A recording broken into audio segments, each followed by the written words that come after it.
जय सिया राम। आप सुन रहे हैं कैपिटल रेडियो अयोध्या। मैं हूं भावना राय और मैं हूं वात्सल्य राय। सभी सुनने वालों को जय सिया राम।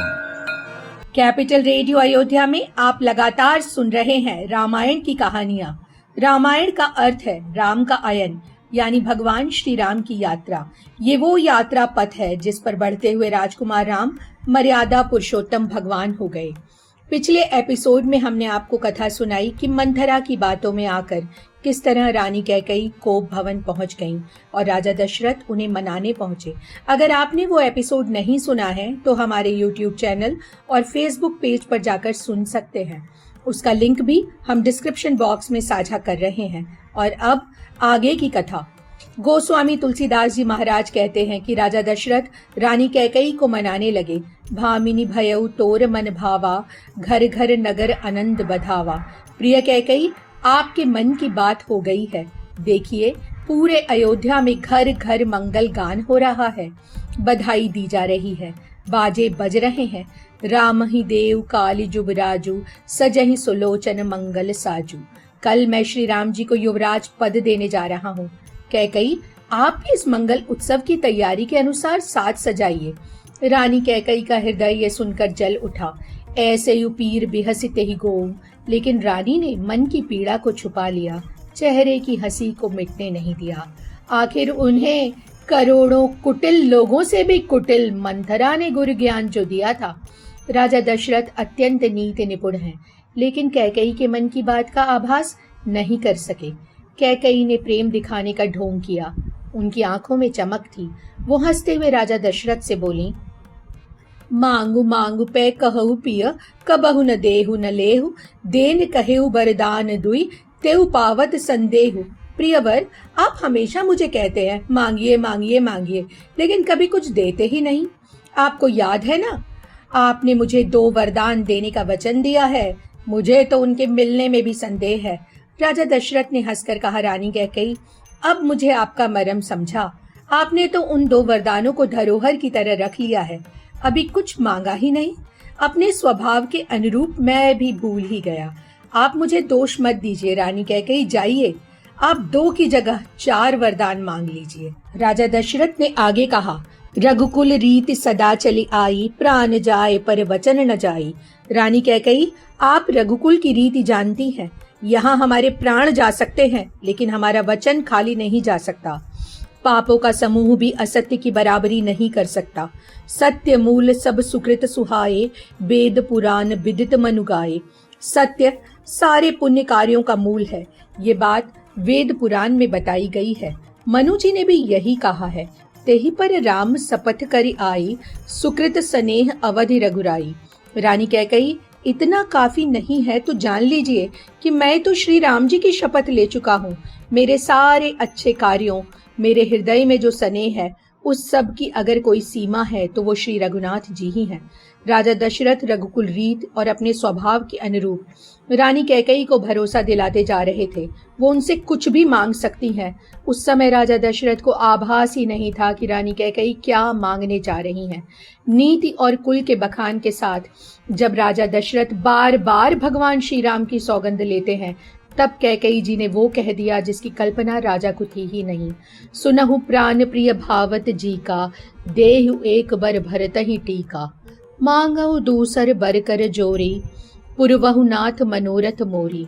प्राणों के समान प्रिय राजा दशरथ, मुझे एक वर तो ये चाहिए कि आप मेरे पुत्र भरत का राज तिलक करें।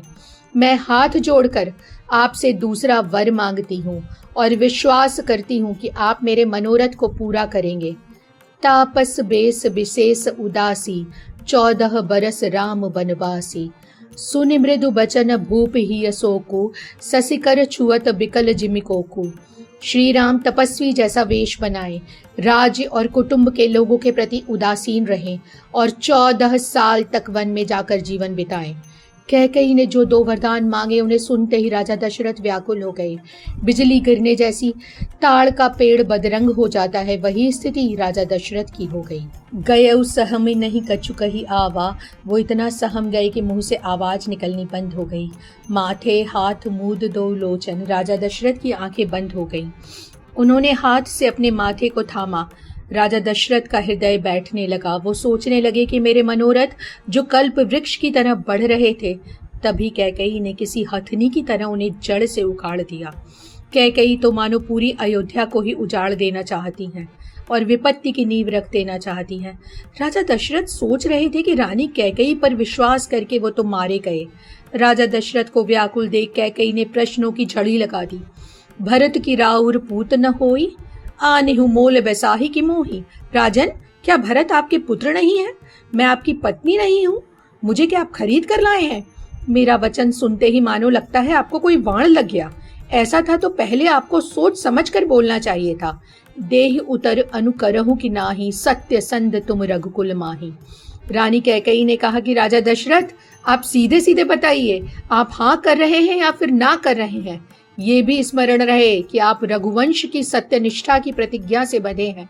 ये भी स्मरण कीजिए कि आपने ही वचन देने की बात की थी। अगर आप नहीं दे पा रहे हैं तो वचन तोड़िए और अपयश ले लीजिए। आप जब सत्य और सत्यनिष्ठा की बड़ी बड़ी बातें कर रहे थे तो क्या सोच रहे थे? जाने ले है मांग चबेना, आप क्या मान बैठे थे कि रानी कैकेयी चबेना मांग लेंगी? राजा दशरथ जी, याद रखिए कि राजा शिबी, दधीचि ऋषि और राजा बलि ने जो भी प्रण किए उसे शरीर और धन त्याग कर भी पूरा किया। कैकेयी की बातें राजा दशरथ को ऐसी लग रही थीं मानो जले पर नमक रगड़ा जा रहा हो। धर्म धुरंधर धीर धरी, नयन उघारे राय। राजा दशरथ तो धर्म के धुरंधर कहे जाते हैं। उन्होंने मन को समझाया, धीरज दिया और आंखें खोली। रानी कैकेयी ने उन्हें बहुत ही विषम परिस्थिति में फंसा दिया था। आगे दीख जरत सिर भारी, मनहु रोष तरवार उघारी। आंखें खोलते ही राजा दशरथ को क्रोध में जलती रानी कैकेयी दिखाई दी, मानो वो ऐसी तलवार हो जो म्यान से बाहर आ चुकी है। राजा दशरथ को लगा कि ये तलवार बहुत ही भयानक, धारदार और कठोर है। सत्य की जीवन लोई है मोरा। राजा दशरथ को लगा मानो ये उनका जीवन लेकर ही रहेगी। राजा दशरथ ने हृदय को कड़ा किया और बहुत विनम्रता से बोले, प्रिय कैकेयी, आप मेरे प्रेम और विश्वास को नष्ट करने वाली ऐसी बातें कैसे कर रही हैं? मोरे भरत राम दुई आँखी, सत्य कहूँ करी संकुर साखी। मैं भगवान शंकर को साक्षी रखकर कह रहा हूँ कि भरत और श्री राम जी मुझे अपनी दोनों आंखों की तरह प्रिय हैं। मैं सुबह होते ही दूत भेज देता हूँ, भरत जी को बुला लेता हूँ, मैं अभी मुहूर्त निकलवा लेता हूँ। देहु भरत कहूँ राज बजाई, मैं डंका बजाकर भरत जी का ही राज्य तिलक करता हूँ और मैं उन्हें राज्य भी सौंप देता हूँ। ये तो सब जानते हैं कि श्री राम को राज्य से तो कोई लोभ ही नहीं, वो तो भरत से बहुत ही प्रेम करते हैं। मैं ही बड़े और छोटे का विचार कर रहा था। कुल की परंपरा के अनुरूप श्री राम का राज तिलक करने जा रहा था। मैं 100 बार श्री राम की शपथ लेकर कह रहा हूँ, राम मातु कछु कहे न काऊ। श्री राम की माता कौशल्या ने इस बारे में मुझसे कभी कुछ नहीं कहा। हाँ रानी कैकेयी, ये निर्णय मैंने आपसे बिना पूछे ले लिया, इसलिए मेरा ये मनोरथ पूरा नहीं हुआ। रानी कैकेयी, आप क्रोध को छोड़ दीजिए, मंगल की मूर्ति बन जाइए। अब तो कुछ ही दिन में भरत युवराज होने जा रहे हैं। बस आपके दूसरे वरदान को सुनकर मुझे असमंजस और दुख हो रहा है। वो बात सुनकर मेरा हृदय जल रहा है। क्या आप सच में ऐसा चाहती हैं या हास परिहास कर रही हैं? कहु तजिरोष राम अपराधो। हे कैकेयी, क्रोध को छोड़िए, ये बता दीजिए कि श्री राम का अपराध क्या है। रानी कैकेयी, आप स्वयं श्री राम की सराहना करती हैं। श्री राम का स्वभाव तो शत्रुओं के भी अनुकूल है, फिर वो अपनी माँ कैकेयी के प्रतिकूल व्यवहार क्यों करेंगे? आप सोच विचार कर दूसरा वर मांगिए, जिससे मैं आंख भर कर भरत का राज्याभिषेक देख सकूं। इस एपिसोड में इतना ही। अगले अंक में हम आपको सुनाएंगे आगे की कथा। कार्यक्रम को पसंद करने और शेयर करने के लिए हम आप सभी सुनने वालों के बहुत आभारी हैं।